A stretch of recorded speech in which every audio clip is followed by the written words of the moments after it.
সময় সংলাপে স্বাগত জানাচ্ছি আমি তুষার আব্দুল্লাহ। সময় সংলাপে আজ আমার সঙ্গে যোগ দিয়েছেন সুহাস সিংহ রায় এবং আরিফুর রহমান নাইম।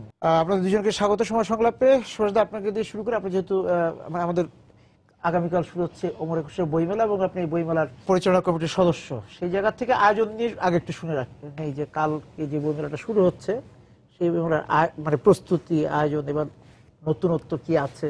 এবারের যে বইমেলা, সেই বইমেলা অনেক বড় আকারের বইমেলা এবং এই বইমেলার শুধু আয়তন 5 লক্ষ স্কোয়ার ফিটের কাছাকাছি হয়েছে তা না, মানে গতবারের দ্বিগুণ। এটা যেমন তেমন স্টলের সংখ্যা যেমন বেড়েছে, তেমন আয়োজনের নানান রকম মাত্রা যোগ হয়েছে এবং মানুষ যাতে স্বাচ্ছন্দ্যে যেতে পারে এবং ঘুরে ফিরে বই কিনতে পারে, এই যে ব্যাপারটি কিন্তু ক্রেতাদের বহুদিনের একটা চাওয়া ছিল। গাদাগাদি করে পাশাপাশি দাঁড়িয়ে ঘাড়ের ওপর দিয়ে বই দেখা যায় না, বই বুঝে শুনে কিনতে হয়, বই দেখে। একটা স্টলের সঙ্গে একটা স্টলের যে দূরত্বটা খুব কম ছিল, দূরত্ব আর একদিকে খোলা ছিল। এবার আপনি সবকটি স্টলই প্রায় 3 দিকে খোলা। আচ্ছা, নতুন 15টি প্যাভিলিয়ন তো আছেই, গতবার যেটা 12টা ছিল এবার 15টা হয়েছে এবং 15টা ক্লাস্টারে ভাগ করা হয়েছে এবং নিরাপত্তার দিকটা খুব বড় ভাবে দেখা হয়েছে। শুধু মেলায় যারা আসবে, আসার পথে এবং যাওয়ার পথে নিরাপত্তা বিঘ্নিত না হয়, নিরাপত্তা হচ্ছে সবার আগে অগ্রাধিকার। আমরা এই বিষয়টা লক্ষ্য রাখার চেষ্টা করেছি এবং র্যাব থেকে শুরু করে পুলিশ, গোয়েন্দা সংস্থা, এই ব্যাপারগুলো তারা খুব প্রায় 15টি বৈঠক হয়েছে এর মধ্যে। আচ্ছা, এবং আমাদের এবার প্রস্তুতি ডিসেম্বর থেকে শুরু হয়েছে। এবং এই যে গতবার যেটা হয়েছিল বা গত 2-3বার যেটা হলো, যে বাংলা একাডেমির যে বর্ধমানের হাউসের যেটা মূল যে বাংলা একাডেমির, সেইখানে ওই যে শিশুদের চত্বর ছিল, সেই শিশুদের চত্বর এবার মূল সরাজ উদ্যানে চলে এসেছে। কারণটা হচ্ছে যে যারা মধ্যবিত্ত, নিম্ন মধ্যবিত্ত সাধারণত আসলে বইয়ের ক্রেতা, উচ্চবিত্তরা তো তার মেলা এসে খুব বেশি বই কেনার কথা না, তাদের বইয়ের সাধারণভাবে তাদের বইয়ের দোকান আলাদা, তাদের বইয়ের হিসাব আলাদা, চাহিদা আলাদা। তাদের অভিযোগ যেটা, কিংবা তাদের একটা বক্তব্য ছিল যে আমরা একবার এদিকে আসবো নিজেদের বই কিনবার জন্য, আবার আমরা যখন শিশুদের নিয়ে যাব আর এক জায়গায়, এইটা আমাদের জন্য খুব কষ্টের হয়ে যায়। ওইটাও একটা ছিল যে আমরা শিশু চত্বরে যাদেরকে দেখেছি আহমেদ, তারাই যে শুধু শিশুদের বই করেছে তা কিন্তু না। হ্যাঁ, যারা অনেক ওখানে কিছু মৌসুমী শিশু প্রকাশক থাকেন, কিন্তু যারা অনেকদিন যাবত প্রকাশনার সঙ্গে আছেন, তাদের অনেক সুন্দর সুন্দর অনেক ভালো বই, সমৃদ্ধ বই ছিল। আমি সরদা আপনার কাছে আসবো, তার আগে একটু নাইমের কাছে যাই যে এবারে মেলা মাঠের তো আয়োজন মোটামুটি শেষ, নকশা হয়ে গেছে, স্টল আপনারা তৈরি করে ফেলছেন। দাদা যে বিষয়গুলো বলছিল যে এবার অনেক খোলামেলা মেলা, মানে মেলার যে চরিত্র, সেই চরিত্রটা পাওয়া যাবে। মেলার চরিত্র না, মানে আমার কাছে মনে হয়েছে যে এবার বাংলাদেশের ইতিহাসে পাঠক বান্ধব যদি কোনো বই মেলা হয়ে থাকে সেটা এবার হবে। হ্যাঁ, কারণ হচ্ছে কি, শুধু সুভাষদা তো অনেক কিছু কিন্তু আসলে বলতেও পারেনি। আমার কাছে যেটা মনে হয়েছে, উনি কমিটিতে আছেন, আমার কাছে সবচাইতে খুবই সিগনিফিকেন্ট যেটা, মানে আমি সবসময় যেটা ফিল করেছি যে বন্ধের দিনগুলোতে নারী ক্রেতাদের আসলে বইমেলায় যাওয়াটা অনেকটাই খুব অসুবিধা হতো, সেটা কিন্তু এবার অনেকাংশে দূর হয়ে যাবে, কারণ 4টা প্রবেশ পথ থাকছে। আমার কাছেও মনে হয়েছে একটু পরিসর বৃদ্ধি পাওয়া, মানে খোলা মেলা, মানে মেলা মানে তো আপনি ঘিঞ্জি ওই নীলক্ষেতের দোকানের মতন ঢোকার তো আর কোনো কারণ নেই। ওই জায়গা থেকে আরেকটা আমার, মানে আমি সবচেয়ে জোর দিব যেটা, যে এবং ধন্যবাদ দিব সুভাষদা এবং কমিটির যারা আছে, যে পাঠক বান্ধব একটি বইমেলা করার যে প্রচেষ্টা, আমার কেন যেন মনে হয় খুব ভালোভাবে এটা সফল হয়ে যাবে। আপনি একটা জিনিস লক্ষ্য করে দেখুন তুষার ভাই, যে আমরা এবার 15টা ওয়াচ টাওয়ার বসিয়েছি। আচ্ছা, পুরো মেলাকে ঘিরে, মানে যেখানে র্যাব কিংবা পুলিশ, গোয়েন্দা সংস্থা তারা সার্বক্ষণিক কিন্তু পর্যবেক্ষণ করবেন এবং এটা রাত্রেবেলা দেখা যায় এমন লেন্স দিয়ে তারা দেখবেন। আচ্ছা, এবং সংস্কৃতি মন্ত্রী এবং বাংলা একাডেমির মহাপরিচালক শামসুজ্জামান খান, তিনি কিন্তু একেবারে ডিসেম্বর থেকে বলে আসছে যে গতবারের যে অভিজিতের ঘটনার পর থেকে আমরা অনেক উদ্বিগ্ন, উৎকণ্ঠায় রয়েছি। আমরা এই ব্যাপারটা খুব জোর দিতে চাই। মেলার ভিতরে কি হলো না এটা আমরা যদি বলবো, মেলার যারা আসলেন এবং বেরিয়ে গেলেন তারা আক্রান্ত হবেন, এটা আমরা মোটেই, মেলাকে ঘিরে যে পুরো বলয়টা, সেটার নিরাপত্তা। এবং আমি একটু বলে রাখি যে মাননীয় প্রধানমন্ত্রী শেখ হাসিনা প্রচুর বই পড়েন এবং বইয়ের প্রতি তার যে টান, এই মেলা নিয়ে কিন্তু উনিও কিন্তু বেশ নজরদারির মধ্যে রাখেন, বিষয়টাকে উনি দেখভাল করেন। আমি একটু নাইমের কাছে যাই, যে মেলার একটা মন্দা ভাব ছিল গত 2-3 বছর, যে মেলা শুরু হয়েছিল খুব সুন্দরভাবে, তারপর বিভিন্ন কারণে, রাজনৈতিক কারণে বিভিন্ন, কিন্তু এবার তো পূর্বাভাস ভালো যে মেলার এখন মতো রাজনৈতিক যে পরিস্থিতি, সুভাষ আরো ভালো বলতে পারবে, কিন্তু আপনি না, আমরা তো যেহেতু প্রকাশনা শিল্পের সঙ্গে আছি, তো এটা তো স্বাভাবিক যে মানে আপনারা যদি চিন্তা করেন যে সারা বছর আমাদের যত বই বিক্রি হয়, তার আমার কাছে মনে হয় যে বেশিরভাগ প্রকাশনীর বা অনেক প্রকাশনীরই শতকরা 60% কিন্তু আসলে বইমেলায় বিক্রি করে যায়। তো এটার উপর কিন্তু নির্ভরশীলতাও আছে প্রকাশকদের। তো গত 2-3 বছরে রাজনৈতিক কারণ বলেন বা এই গত বছর অভিজিৎদার বিষয় বলেন, তো কিছুটা তো হলেও প্রভাব পড়েছে এগুলোর। এবার আমার যেটা মনে হয় যে মানে আজকে থেকে 3 মাস আগেও আমি একটু শঙ্কার মধ্যে ছিলাম, গত 3 মাসে কিন্তু আমার কাছে মনে হয়েছে যে অনেক ভালো একটা বইমেলা হবে এবং খুব নির্বিঘ্নেই সবাই আসতে পারবে। আরেকটা হচ্ছে কি, মানে সবকিছুর মূলে কিন্তু আয়োজন একটা বড় বিষয়, যে আপনি কতটুকু সিকিউর করতে পারছেন মানুষকে, এবং মানুষকে যখন আপনি বলে দিবেন যে আপনি নিরাপদ, আপনি আসেন, আমার মনে হয় না যে মানুষ আর বসে থাকবে ঘরে। একটা জিনিস লক্ষ্য করেছি যে প্রতিবন্ধীরা যারা আসেন তারা খুব স্বাচ্ছন্দ্যে আসতে পারেন না, গাড়ির থেকে নামতে পারেন না, কিংবা এই মেলাতে যেতে পারেন না। যেজন্য আমরা ওষুধ কোম্পানি ভ্যাকসিনকো ফার্মাকে বলেছি যে আপনারা যদি 10টা হুইল চেয়ার দেন, আমাদের ঢাকা ইউনিভার্সিটির যে বিএনসিসি, সেই বিএনসিসি তারা এগুলো 70 জন ছেলে সব সময় কাজ করবেন, মানে যাদের শারীরিক একটু সমস্যা আছে এগুলো, তারা বইমেলা আসার ইচ্ছা থাকলেও আসতে পারেন না। আমি একটা জিনিস বলে রাখি, আমি অনেক বেশি কথা বলি, আমি একটা জিনিস বলে রাখি, বাংলাদেশের অমর একুশে বইমেলা হচ্ছে প্রাণের মেলা। এবং এই মেলা দেখবেন যে কলকাতার যে বইমেলা হয়েছে, আমরা প্রায় বিভিন্ন ক্ষেত্রে উদাহরণ দিই, সেটা হচ্ছে যেমন 25 জানুয়ারিতে শুরু হয়েছে গত মাসের, এবং 7 ফেব্রুয়ারি 14 দিনের বইমেলা। আমরা ফ্রাঙ্কফুটের বইমেলার কথা বলি, ফ্রাঙ্কফুটের বইমেলা কিন্তু এবার হবে অক্টোবরে 19 থেকে 23, মাত্র 5 দিন। এবং লন্ডনের বইমেলা এপ্রিল মাসে হবে 12 থেকে 14, আমাদের পুরো মাস জুড়ে, পুরো মাস জুড়ে। এবার কিন্তু আবার 29 দিন, এবং সেখানে কারণে নাইম ভাই দিয়ে শুরু করতে চেষ্টা করতে, একটু নাইম ভাইয়ের কাছে শুনে আসি। এই যে মেলা আপনিও বললেন 60% বই বিক্রি হয়ে যায় বইমেলা, কিন্তু বইয়ের প্রকাশনা তো মেলা কেন্দ্রিকই হয়, আসলে সারা বছরও কিছু কিছু হয়, কিন্তু মেলা কেন্দ্রিক। এই বইটা শুধুমাত্র ঢাকায় পাওয়া, এই মেলার পর যে কোথায় পাওয়া যাবে, পাঠকরা কিন্তু একটু বিভ্রান্তির মধ্যে পড়ে যান। এই বইটা আমাদের অন্যান্য জেলা শহরগুলোতে পাওয়া যায় না, বিভাগীয় শহরে 1-2টি বড় বইয়ের দোকান হয়েছে, কিন্তু সারা জেলাতে পাওয়া যায় না, বা বিভাগীয় শহর অন্যান্য বিভাগীয় শহরে পাওয়া যায় না। বই বিপণন নিয়ে বলেন। এটা কিন্তু একটা সামাজিক ভাবেই আমরা বই বিমুখতা কিছুটা তৈরি হয়েছে। আপনি যদি জেলা ভিত্তিক শহরগুলোতে বা মূল শহরগুলোতে আপনার বই পাঠের চর্চা, লাইব্রেরিগুলোর অবস্থা যদি দেখেন, আপনি যদি ওখানে, আমি বেশি দিন না 3-4 বছর আগে মাদারীপুর জেলা শহরে যে নিজে হাঁটলাম, পুরন শহরে 3টা বা 4টা বইয়ের দোকান আছে, এবং এগুলোতে গাইড বই আর স্টেশনারি বই দিয়েই ভরা। হ্যাঁ, তো বইয়ের বিপণনের কথা হ্যাঁ এটাই, যে আপনি বই যদি অ্যাভেলেবেল না হয়, অর্থাৎ যদি সহজলভ্য না হয়, তাহলে কিন্তু বিপণন আসলেই কষ্টকর আমাদের জন্য প্রকাশক। তবে এর মধ্যে কিছু কিছু তো শুভ বিষয় আছে, যে আপনি চট্টগ্রামে একটা খুব ভালো বইয়ের দোকান হয়েছে, আপনি জানেন যে বাতিঘর, এরকম কিন্তু হচ্ছে। আবার সিলেটে একটা হয়েছে, সিলেটে বইপত্র আছে, আর যশোরে একটা হয়েছে তো বইহাট নামের, এরকম কিন্তু আবার হচ্ছেও, মানে সেগুলো আবার আয়তনে অনেক বড় এবং অনেক বই নিয়ে। বইকে নতুন ভাবে নিতে হবে, মানে একদম সেই গড়পড়তা যে আগের লাইব্রেরিগুলি যেগুলো ছিল ওই জায়গা না, একটা বইয়ের পরিবেশ তৈরি করে দিতে হবে। জি, তো এই জায়গাটাতে একটা সমস্যা আছে। আর আপনি যেটা শুরুতে বলছিলেন যে বই মেলা কেন্দ্রিক প্রকাশনা, এটা কিন্তু হবে। আপনি যদি ঈদ কেন্দ্রিক বলেন, দুর্গা পূজা কেন্দ্রিক বলেন, আমাদের কিন্তু পোশাক কিন্তু ওই কেন্দ্রিক কিন্তু হচ্ছে, কিন্তু সারা বছর কম হয়, কিন্তু হয়, এটা স্বাভাবিক। এটাকে মানে এটাকে যে কেন এই মাসেই শুধু এত বই বের হয়, বই প্রকাশক, কিন্তু এই যে মানে আমার কথা হচ্ছে যে ফেব্রুয়ারির পর বইটা খুঁজে পেতে হবে, তো কি বলেন দাদা?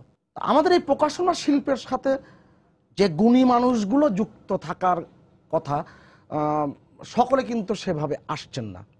এইটা আপনার সামনে যে বই দুটো আছে, বই দুটো আপনি উল্টাপাল্টা দেখলেন, যে এই বই দুটা নোক্তা নামে একটা প্রকাশনা করেছে। আপনি যে বাতিঘরের কথা বললেন, বাতিঘরের ওই চট্টগ্রাম থেকে আমি এই বই দুটো নিয়েছি। তা বাংলাদেশে হচ্ছে না, তারা ঐতিহ্য একটি 2005 সালে জয় বাংলা যে পত্রিকাটা 1971 সালে আমাদেরকে প্রেরণা জুগিয়েছিল মুক্তিযুদ্ধে, সেই জয় বাংলার যে সংকলনটি, এটা কিন্তু মানে একটা অসাধারণ প্রকাশনা। অনুবাদের বই আছে অনেক। আমি যে ওই 2005 সালে চিন্তা করে দেখেন তো, রাজনৈতিক পরিস্থিতিটা কেমন, রাজনৈতিক বিবেচনা কেমন, দেশের পরিস্থিতি কেমন, ওই সময় জয় বাংলার সংকলন বের করা একটু বেশ কঠিন, কিন্তু ঝুঁকিটা নিয়েছিলেন আপনি। আমার কাছে একটা বই আছে, পড়ার বইয়ের বাইরে পড়া, হ্যাঁ শ্রীপান্থের। আপনি এই বইয়ের ভিতরে আপনি দেখবেন যে পৃথিবীতে যে সমস্ত বইগুলো পড়ার বইয়ের বাইরে বই, সেই বইগুলো আমাদের পড়ার ক্ষেত্রে কতটা ভূমিকা রেখেছে। আমি অনেকগুলো উদাহরণ দিতে পারতাম, যেহেতু কেননা বই এই সবসময় প্রাচীনকালে, আমি একটা ছোট উদাহরণ দিই, প্রাচীনকালে কিন্তু কয়েকজন পণ্ডিত ব্যক্তি ছিলেন, তাদের বলা হতো জ্ঞানের পুঁজিপতি। আমরা যেমন অর্থের পুঁজিপতি বলি, জ্ঞানের পুঁজিপতি। তাদের অধিকারে থাকতো লেখা কয়েকটা পাণ্ডুলিপি, এই ছিল কিন্তু সম্বল, এবং তারা কিছুতে হাতছাড়া করতো না। এমনকি এটা কপিও করা যেত না এবং মুখস্থ করা যাবে না। এবং কিংবদন্তি আছে, মিথিলা থেকে রঘুনাথ শিরোমণি গোপনে ন্যায়ের পুঁথি পাঠ করে তিনি সাঁতরে নবদ্বীপে চলে এসেছিলেন। এবং এটাই কিন্তু শুরু। আপনি যদি এই ভারতবর্ষের ইতিহাস দেখেন, বইয়ের ইতিহাসে, এইটাই কিন্তু কেবল এই পাণ্ডুলিপি, এগুলো তো শুরু। আমাদের বইয়ের মান অনেক বেড়েছে, কিন্তু আমাদের কতগুলো মানসম্পন্ন বই বেরোচ্ছে এটাও কিন্তু আমাদের কাছে চাই যে সেই জায়গায় পেশাদারিত্ব, প্রকাশকদের পেশাদারিত্ব। আমরা প্রতি বইমেলাতে দেখেছি অনেক প্রকাশক আসেন আবার হারিয়েও যান। এর মধ্যে আছে যে তরুণরা এসেছেন, যেমন আপনি যেমন 15 বছর আগে এসেছিলেন, অনেকে এরকম এসেছেন, এসে টিকে যাচ্ছেন, কিন্তু মৌসুমী প্রকাশকরা কিন্তু আসছেনই। সেই বিষয়ে যদি বলেন যে সেখানে কত পেশাদারিত্ব দেখা যায়। বিপণন যখন নাকি অনেক বেশি হয় বা বইয়ের বিক্রি যখন বেড়ে যায়, তখন সেখানে বিনিয়োগটাও অনেক স্মুথলি করা যায়। তা আমার কেন যেন মনে হয় যে আপনি যদি খুব সহসাই এবং খুব কাছের সময়গুলো দেখেন, যেমন যে কিছু তরুণ কিন্তু প্রকাশনা জগতে আসছে। আপনি যদি সিলেটের চৈতন্যকে ধরেন, রাজীব, ঢাকায় গদ্যপদ্য, আরো কিছু ছোট ছোট প্রকাশনা হয়তো এখন দেখতে ছোট মনে হচ্ছে, কিন্তু আপনি কিন্তু 15 বছর পরে আপনি বলবেন যে ও তো জায়গাটা এরকম কিন্তু আসবে, বেশি আসবে, কমজন টিকে যাবে। এটা যে কোনো ব্যবসার ক্ষেত্রেই কিন্তু এটা হয়। তো পেশাদারিত্বের জায়গাটা আস্তে আস্তে আমার কেন যেন মনে হয় সেটা কিন্তু এগিয়ে যাচ্ছে। মানে আপনি যদি বইয়ের কোয়ালিটির দিক দিয়ে চিন্তা করেন, যে গত 4-5 বছরে বইয়ের প্রোডাকশন কোয়ালিটি ভালো হয়েছে। অনেকেই নজর দিচ্ছেন তাদের প্রুফ রিডিং সেকশনের দিকে, যে বানান দেখার জন্য। হয়তো এডিটোরিয়ালে কিছু দুর্বলতা আছে, সেটাও কিন্তু আস্তে আস্তে যাবে, কারণ আপনি তো এডিটর পেতেও হবে, যে একটা বই এডিট করার মতন যোগ্যতা সম্পন্ন লোকেরও অভাব আছে আমাদের দেশে। আমার কেন যেন মনে হয় তুষার ভাই যে আমার আগামী 5 থেকে 10 বছর মধ্যে আমূল পরিবর্তন দেখবে সবাই প্রকাশনা জগৎ। যে দরদটা বেড়েছে, যে প্রকাশক হচ্ছে একটা ভালো বই করতে, তারপর হচ্ছে বই করার চেয়ে হচ্ছে প্রকাশকদের থেকে একটা তাগাদা দেখা যাচ্ছে যে বই আমি প্রকাশ করবো, এটা তারা লক্ষ্যটি স্থির করছে যে বইটা পড়াবো এবং কার কাছে বইটা নিয়ে যাব, সেই রকম একটা তাগিদ। বিশেষ করে যারা তরুণ, আমি পুরনো প্রকাশক সবার প্রতি শ্রদ্ধা রেখেই বলি যে তাদের চেয়ে তরুণ যারা আসছে তারা একটা দর্শন নিয়ে আসছে যে আমি পাঠক তৈরি করবো। যখন প্রকাশনায় আসে আমার কিন্তু মানে আমি বলি যে 3 জন আইডল ছিল আমার সামনে। প্রথমত চিত্তরঞ্জন দা, মুক্তধারা, ইউপিএল এর মহিউদ্দিন আহমেদ এবং আমার কাজী আনোয়ার হোসেন, সেবা প্রকাশনী। এখন যারা প্রকাশনা আছে, ধরুন আমি যদি ঐতিহ্যের জায়গা থেকে চিন্তা করি, আমরা কিন্তু এসে কি করেছি, আমরা গল্প লেখা প্রতিযোগিতায় গিয়েছি, ওখানে যে বই দেওয়ার চেষ্টা করেছি, এবং যে সবচেয়ে ভালো গল্প লিখছে তাকে 1 লক্ষ টাকার বই দিচ্ছে, অর্থাৎ তার বাসায় একটা মিনি লাইব্রেরি হয়ে যাচ্ছে। তো প্রতিটা প্রকাশনায় দেখবেন যে যারা তরুণরা আসছে, ওরা কিন্তু শুধু বই প্রকাশনার সঙ্গেই যুক্ত থাকছে এটা না, কিন্তু তারা কিন্তু বইটাকে মানুষের কাছে পৌঁছে দেওয়ার জন্য বই উৎসবের আয়োজন করছে, এককভাবে বইমেলা করছে, কোনো না কোনো একটা অ্যাক্টিভিটিজ এর মধ্যে তারা ঠিক করছে যে আমরা শুধু শিশুদের বই করব, তাদের জন্য বইটা, সেটাও তারা ঠিক করছে বিষয়ভিত্তিক। সুভাষ দা, বইমেলার যে এই যে ধারণাটি বাংলাদেশে প্রথম আনেন জাতীয় গ্রন্থ কেন্দ্রের তখনকার পরিচালক সর্দার জয়নুদ্দিন। তিনি যখন এই যে আমাদের ঢাকা বিশ্ববিদ্যালয় কেন্দ্রীয় লাইব্রেরি যখন যেখানে ছিল, সেখানে নিচতলায় তিনি এটা করেছিলেন, এবং তার পরবর্তীতে কাছাকাছি সময়ে তিনি নারায়ণগঞ্জের ক্লাবের, যেটা ক্লাব এখন, তার মাঠে একটা বইমেলা আয়োজন করেছিলেন। মাঝখানে তিনি একটা গরু বেঁধে রেখেছিলেন এবং গরুর গায়ে লিখে রেখেছিলেন আমি বই পড়ি না। তার এই যে কনসেপ্টটি ছিল, আজকে কিন্তু আপনি ঠিক বলেছেন, নাইম ভাই বলছেন যে আগামী 10 বছরের মধ্যে বাংলাদেশের বইয়ের শিল্পের একটা গুণগত পরিবর্তন ঘটবে। আপনি দেখেন প্রথমা প্রকাশনী প্রথমবার যখন বইয়ের স্টলে নিতে আসে, তখন তাদের মাত্র 22 কি 23টা বই ছিল, কিন্তু আমরা মেলা পরিচালনা কমিটি কিন্তু সিদ্ধান্ত নিয়েছিলাম যে এরা ভালো বই করবে। অতএব আমাদের যে বেঁধে ধরা নিয়ম যে 50টা বই থাকতে হবে স্টল পেতে গেলে, এই যে বিষয়টি, আমরা কিন্তু সেক্ষেত্রে আমরা একটু ব্যত্যয় ঘটেছিলাম, কেননা এগুলোকে উঠিয়ে আনতে হবে। চট্টগ্রামের বাতিঘর, যেটা নাইম ভাই বললো, এবার কিন্তু তারা খুব বেশি বই নাই, কিন্তু আমরা বইমেলা পরিচালনা কমিটি সর্বসম্মত সিদ্ধান্ত নিয়েছি যে কেউ কিন্তু আপত্তি করে না যে বাতিঘরে, যেহেতু তার একটা মানে না আমরা এই যে তুলে আনা, এই যে তুলে আনা এটা কিন্তু খুব বিষয়। আর প্রকাশনা শিল্পের জন্য যেটা খুব জরুরি, যে আমাদের আমি যেটা আগে বললাম সাবজেক্ট এডিটর, ল্যাঙ্গুয়েজ এডিটর, এটা কিন্তু খুব জরুরি। এবং আপনি দেখবেন চিত্তরঞ্জন সাহা যখন বই ফেরি করতেন বলতে গেলে, তিনি ৭৪ সালে এই মাদুর বিছিয়ে কিংবা চট বিছিয়ে যখন বাংলা একাডেমিতে শুরু করেছিলেন, তখন কিন্তু কেউ ভাবেননি যে আজকের বই দেখা যাবে। আমি রুহুল আমিন নিজামী, তিনি স্ট্যান্ডার্ড পাবলিকেশনের ছিলেন, তিনি বড় গুরুত্বপূর্ণ ভূমিকা রেখেছেন। এবং এই যে আমরা যেটা বর্ণমালার তাজুল ইসলাম, এই যে আপনি দেখেন আমরা এই যে বই মেলার এইবার মধ্যে নতুন আয়োজন করেছি, যে আমরা মেলার আয়োজনের মধ্যে একটা গোল টেবিলের আয়োজন করেছিলাম। এবং সেই গোল টেবিলে আমাদের যে বিশ্ব সাহিত্য কেন্দ্রের অধ্যাপক আবু সাইদ সহ যারা বাংলাদেশের গুণীজন প্রকাশনা যুক্ত, তারা সকলে উপস্থিত ছিলেন। এবং অধ্যাপক আবু সাইদ স্যার একটা বলেছেন যে আমাদের বইমেলার সঙ্গে কারো বইমেলার কিন্তু তুলনা করা ঠিক হবে না। আমরা যদি এমনকি এই বইমেলা নিয়ে যদি আমরা একটু চিন্তা ভাবনা বেশি করি, মানে কিন্তু একটু খিটখিটে মেজাজে হই, তাও ঠিক হবে না। সে বলছেন ধান কতটুকু পেলাম এটা গুরুত্বপূর্ণ বিষয়, চিটে কতটুকু আসলো বা চিটা কতটুকু আসলো এটা দেখার বিষয় না। কিন্তু আমরা যদি একটা বই মেলায় ৫০০টা মানসম্পন্ন বইও পাই, তাহলে আমার জন্য অনেক। আমাদের ৩,৫০০ ৪,০০০ ৫,০০০ বই হয়, ৩,৫০০ বই হয়, ৩,৫০০ বই হয় না। এছাড়া ওই যে আমাদের ওই যে যারা একটু প্রবাসে থাকেন তারা আসেন, অনেক কবিতার বই আসছে, অনেকে ইয়ে মানে ব্যক্তিগত উদ্যোগে। আমি জানেন যে যারা এখন আমেরিকাতে বিলেতে বসবাস করেন, তাদের মানে উচ্চ শিক্ষিতরা, তাদের একটা টার্গেট থাকে, তারা জানুয়ারি মাসে এসে তুমি ঢাকায় আসবে, বলা হয় সেলফ পেপার নিয়ে আসে তারা একদম বইয়ের এমনিও যারা এটা না, মানে আমি বলছি শুধু মেলা উপলক্ষে আসে, যারা লেখক তারা তো আসেনি। আমি জনপ্রিয় ধারা থেকেও কিন্তু বইমেলা একরকম আমি কি বলবো মুক্ত হয়েছে, যে শুধুমাত্র বইমেলা যেহেতু জনপ্রিয় কিছু বই করা হচ্ছে সেটা না, গবেষণাধর্মী বই এই ধরনের বই প্রতি, তারপরে যে আমরা যেগুলিকে খুব ধরি যে সমালোচনা সাহিত্য, এগুলো পড়ার জন্য নন ফিকশন যেটা আমরা বলি, এই বইয়ের কিন্তু পাঠক বেড়েছে অনেক। মানে আমি মানে বললাম তো আমার ১৫ বছরের অভিজ্ঞতা, গত ৩-৪ বছর খুবই মানে আমার কাছে অবাক লেগেছে যে একটা সময় ছিল বইমেলায় ধরাই হতো এবং দেখবেন যে বিভিন্ন প্রকাশনীর প্রকাশনার তালিকার মধ্যে থাকতো উপন্যাস, প্রবন্ধ, গল্প, কবিতা, শিশুতোষ বই, শেষ। হ্যাঁ, কিন্তু আপনি এখন যদি প্রকাশনাগুলোর অনেকগুলো, রান্নার বই থেকে খেলাধুলার বই, সব রকম বই কি নেই এখন। মানে এবং আরো একটা বিষয় হচ্ছে যে বই তৈরি করার যে জায়গাটা, যেটা কলকাতায় আজকে থেকে ১০০ বছর আগে থেকে চর্চা হয়েছে, বই তৈরি করা লেখককে দিয়ে বা লেখককে বলা যে এই ধরনের একটা বই দরকার, সেইটার চর্চার মধ্যে আমরা চলে গেছি। কিন্তু আমরা প্রকাশকরাই এখন বলছে কাউকে কাউকে বা কাউকে অ্যাসাইনমেন্টই দিয়েছে যে আমাকে এই ধরনের একটা বই তৈরি করে দিতে হবে। এটা একটা ভালো জায়গা, দিক যে আমাদের প্রকাশনা জগতে। ১০ বছর আগে আমি যখন বেড়াতে কিংবা আমার পেশাগত কারণে কলকাতায় যেতাম, আমার বন্ধু বান্ধব কিংবা আমাদের গুণীজনরা বলতো যে কলকাতার থেকে সংসদ অভিধান নিয়ে আসতেন। আর এখন কলকাতার লোকরা, কলকাতার যারা মানুষ, তারা আমাদের বন্ধু বান্ধবরা বলেন যে বাংলা একাডেমির যে অভিধান, বাংলা অভিধান, এটা নিয়ে যেতে। মানে এর পরিবর্তন কিন্তু ঘটছে। আপনি দেখেন শ্রাবণ প্রকাশনী একটা বই বের করেছে, নেতৃত্বে বঙ্গবন্ধু। এবং যেদিন যে প্রকাশনা উৎসব ছিল, আমি অবাক হয়ে দেখলাম বিশ্ববিদ্যালয়ের প্রথম বর্ষ দ্বিতীয় বর্ষের ছাত্ররা জাদুঘরে প্রকাশনা উৎসবে আপনার এই বই কিনছে, যেহেতু তারা ৫০% ছাড় দিয়েছে ওদিন, এই বই কিনছে।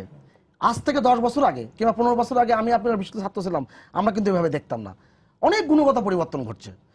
আপনি একটা জিনিস আমার একটু ব্যর্থ হয় নাইম ভাই, সেটা হচ্ছে যে লেখকরা যেন বঞ্চিত না হয়। কারণ আপনি দেখবেন এটা কিন্তু সব ক্ষেত্রে প্রযোজ্য না। যেমন আপনি দেখবেন চিত্তরঞ্জন স্যার একটা বই আছে, মুক্তধারা থেকে বেরিয়েছিল তার মৃত্যুর পরে, তিনি লেখকদেরকে যে চিঠি লিখছেন, প্রকাশকদের চিঠি লিখছেন এবং তাদের যে প্রত্যেকটা তাদের যে পাওনাগুলো তিনি লিখিতভাবে বলে দিচ্ছেন, নিয়ে যাচ্ছেন, পৌঁছে দিচ্ছেন। এইটি কিন্তু একটা অন্যরকম বিষয়। আমরা একটু বিরতিতে যেতে চাই, এসে একটু আলোচনা করতে চাই যে এর মধ্যে আমাদের ইবুকে চলে এসেছে, অনেকেই এখন বই যে ট্যাবে পড়েন, সেই জায়গা থেকে আসলে আমাদের আপনার ৪-৫ বছরে আমরা বইয়ের একটা ভালো জায়গায় যাবো, সেটা একটা চিন্তা করছি।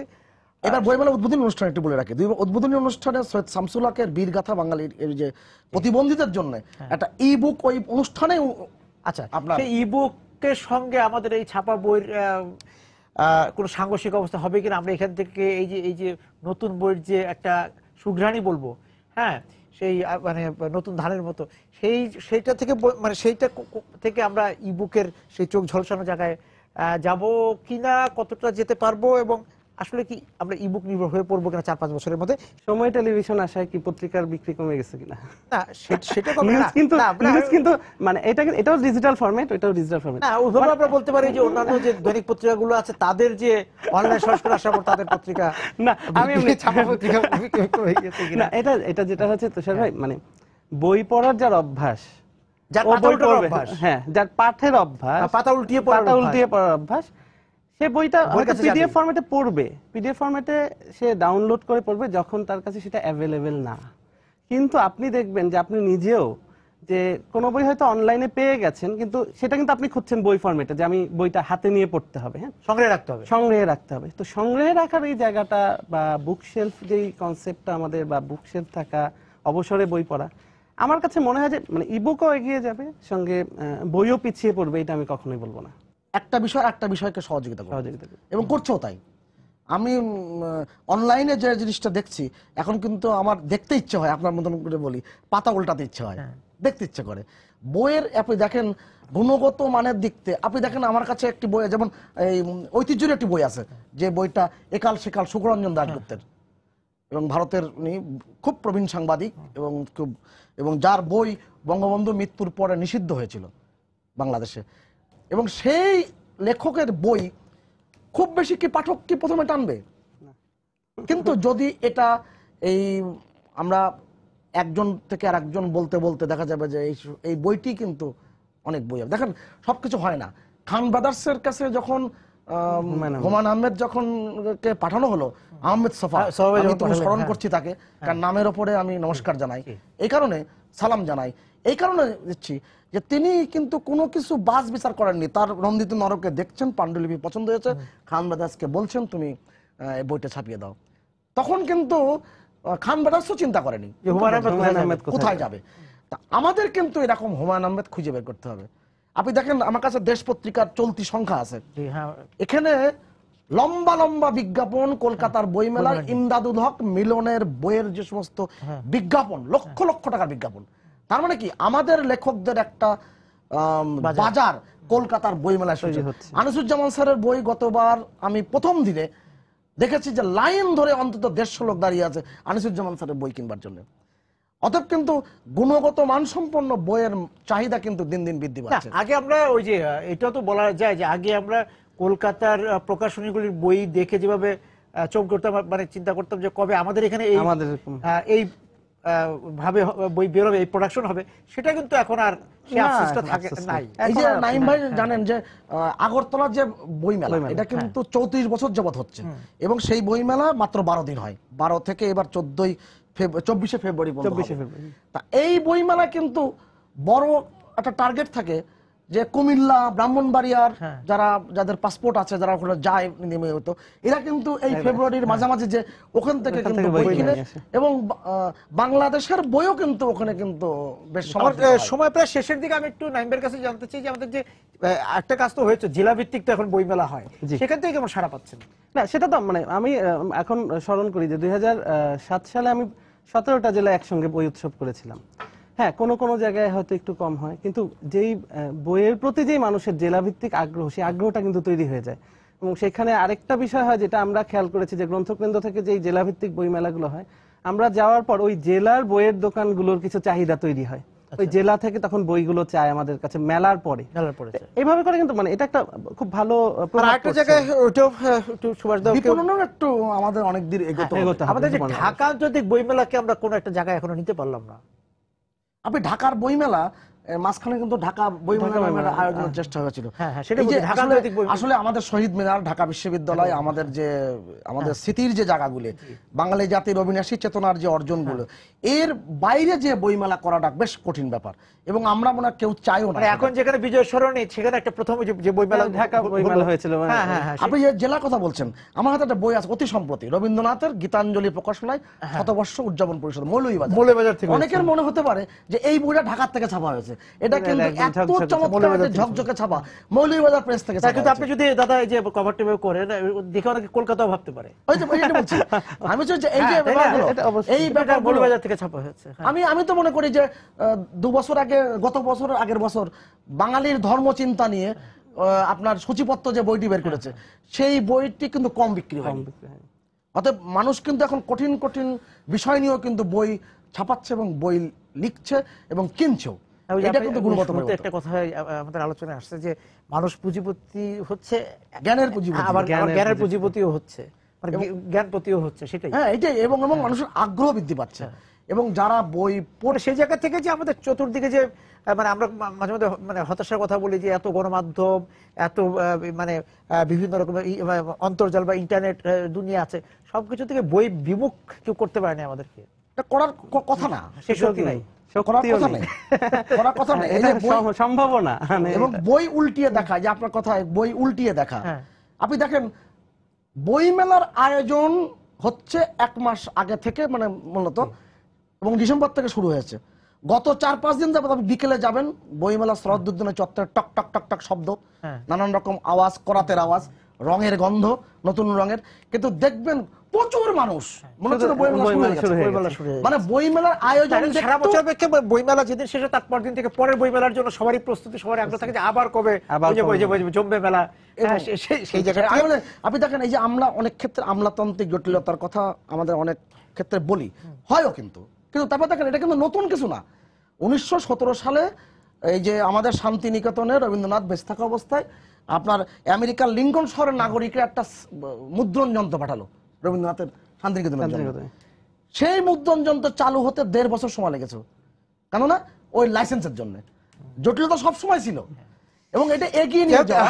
আমাদের সময় শেষ। আমরা আশা করবো যে আগামীকাল থেকে যে মেলা শুরু হচ্ছে শরৎউদ্যানে এবং বাংলা একাডেমি মিলে ওই বলয়ের মধ্যে যে মেলা, সেই মেলায় আমরা সকল উদ্বেগ উৎকণ্ঠা পার করে যে আমরা ওই যে যেটা আমাদের বন্ধু দীপনের মৃত্যুর পর তার বাবা বলেছিল শুভ চিন্তার উদয় হোক, সেই শুভ চিন্তার একটি বিকাশ এবং আলোকবর্তিকা এই মেলা থেকে আবার যাক, সেই শুভকামনা থাকলো আপনাদের প্রতি। এবং আপনাদেরকে ধন্যবাদ যে একটা সুন্দর মেলা আয়োজনের উদ্যোগ নিয়েছেন, এবং ঐতিহ্যকে ধন্যবাদ আমাদের সব প্রকাশকদের যে অনেক উদ্বেগ উৎকণ্ঠার পরেও মানে আমরা কিন্তু থেমে যাইনি। আমরা থেমে যাইনি। জানুয়ারি কি ভয়ঙ্কর জানুয়ারি ছিল, মানুষ কিন্তু বই কিনতে যায়নি, আমরা থেমে যাননি, তারা ঠিকই মেলা মাঠে এসেছেন এবং নতুন উদ্যমে আরো শক্তিমান হয়ে শক্তিশালী হয়ে।